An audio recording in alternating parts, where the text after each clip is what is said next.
Senator from Connecticut. Are we in a quorum call? Yes, we are. I'd ask that it be dispensed with. Without objection. Thank you, Mr. President. Mr. President, I rarely come to the floor to directly respond to speeches given by my colleagues. I normally like to use the chamber to make my own arguments on their merits rather than to make arguments against specific colleagues. But yesterday, I listened to a speech by Senator Cruz of Texas, and it was one of the most dangerous speeches that I've ever heard given on the Senate floor, and it deserves a response. Now, I understand that Republicans don't want to talk about the economy. They don't want to talk about the fact that we've had more jobs added to the economy in the first 5 months of President Biden's term than any other first-term president. I know they don't want to talk about the rapid expansion of the economy that's happening. I understand Republicans don't want to talk about what we're debating on the Senate floor right now, which is the biggest bipartisan investment in infrastructure in the history of the country. And I also understand that the senator from Texas doesn't like the new guidance announced this week by the CDC. And he's not alone. From what I can tell, a lot of Republicans here are upset, as are a lot of non-political Americans. Nobody likes to wear a mask. Nobody likes that the new recommendation is that some Americans need to wear them again. I don't like wearing a mask. I hate it. My kids hate the masks more. But here's what the CDC said. The CDC's scientists have been carefully following this dramatic increase in cases that we've seen all across the country as the Delta variant spreads, even through vaccinated people. First, we can't ignore this, the fact that there's been this huge increase in cases. The national 7-day average is triple what it was from a month ago. We're averaging 40,000 new cases a day. This is a big problem, and it is overwhelming parts of our healthcare system. Now, I wish this weren't the case, but it requires us to think about adjusting policy. Second, the CDC is looking at this new evidence that indicates that even fully vaccinated individuals who become infected with the Delta variant can carry the virus and transmit it to others, even if they don't get sick. Now, this latest development is important because it allows the Delta variant, the more contagious variant, to spread faster. Early information from the CDC shows that the Delta variant is as contagious as the chickenpox, more contagious than earlier strains of COVID. And remember, not every American today is vaccinated. For instance, my youngest son is 9 years old. He can't get vaccinated. If the evidence suggests that I can transmit the virus to him, even if my vaccine prevents me from getting really sick, then that matters. Finally, with so many Americans still unvaccinated, the virus still has plenty of bodies in which to mutate. Right now, the good news is that we've got 3 authorized COVID-19 vaccines that are pretty effective against severe illness.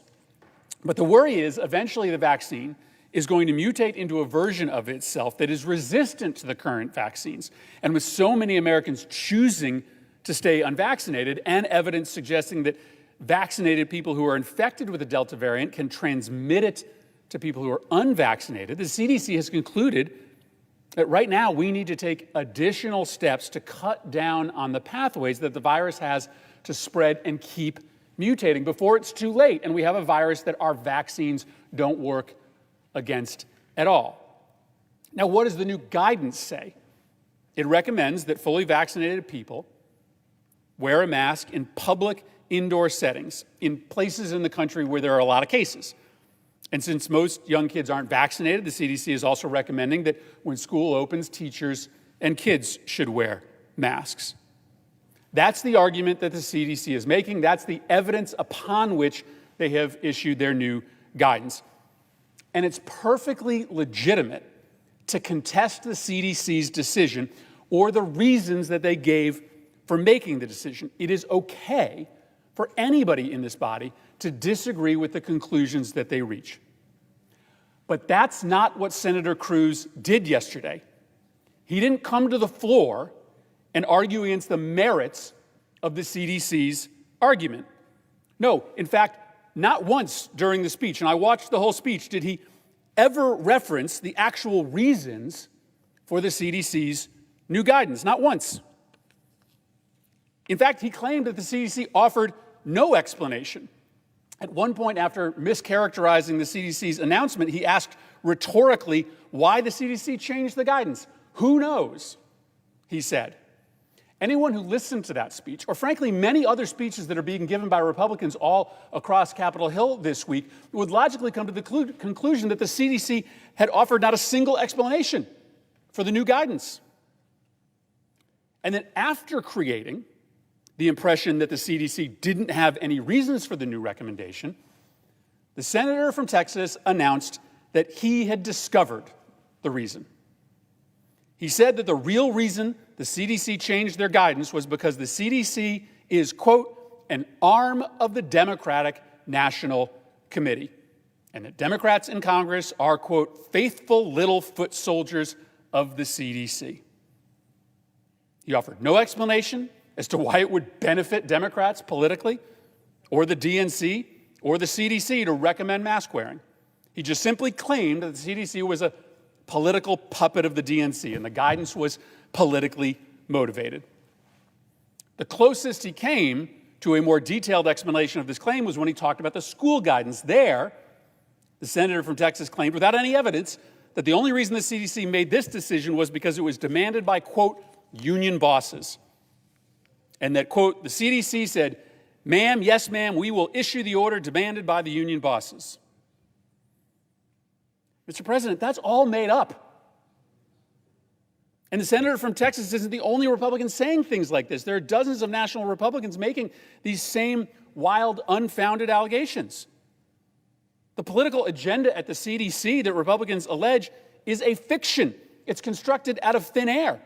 And it's frankly an insult to the thousands of dedicated, non-political public health professionals at the CDC who just go to work every day trying to keep Americans safe.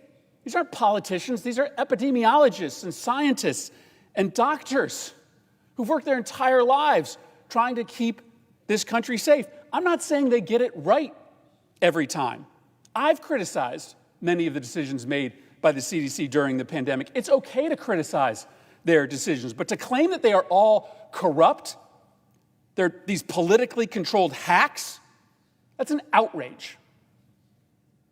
And rhetoric like that is going to get people killed because we are still in the middle of the epidemic. And what anti-CDC Republicans are doing through these attacks on our public health agencies is to intentionally undermine people's faith in the nation's preeminent public health institutions, right at the moment where we need people to believe in them. I'm not saying they should be immune from criticism, but criticism should be based on the science. Contest the new evidence, the CDC says, that requires people to wear masks again. But saying that the scientists are deliberately ignoring the science to effectuate some top secret political agenda, give me a break. And by the way, what political interest is served by recommending that people wear masks indoors again? People hate masks. There's only political downside to suggesting that people start wearing them again. It just belies plain old common sense to say that politics is behind the new guidance. If the CDC was worried about politics, they certainly wouldn't be recommending anybody wear masks again. And by the way, that's all the CDC is doing. They're giving guidance. Over and over, and Republicans refer to this new guidance as an order, or as the senator from Texas said repeatedly, an edict. They know that's not true. They know that's not true. But Republicans want to scare you into believing that the federal government has more power than it does. The CDC doesn't require people to do anything. They issue recommendations. But that doesn't suit this narrative about socialist, statist Democrats secretly pulling the strings of their marionettes at the CDC. It's ridiculous. It's ridiculous. Don't come to the Senate floor and make things up. Don't destroy people's reputations and careers with wild, unsubstantiated allegations about political motivations. The CDC doesn't get it right 100% of the time, but they don't have some secret political agenda. But the more people believe that they do, the less likely it is that people will follow their recommendations the 95% of the time that they do get it right. And that will guarantee that this virus never disappears. I understand, Mr. President, there's an element of the Republican Party that just wants to destroy all government institutions, that is seeking to discredit any effort by any public agency to do good in this country. In normal times, I would argue that that is dangerous. But in the middle of a pandemic, it's deadly. And Republicans of conscience should come to this floor and start telling the truth. I yield the floor.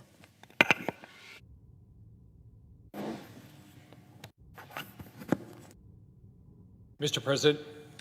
The senator from Florida.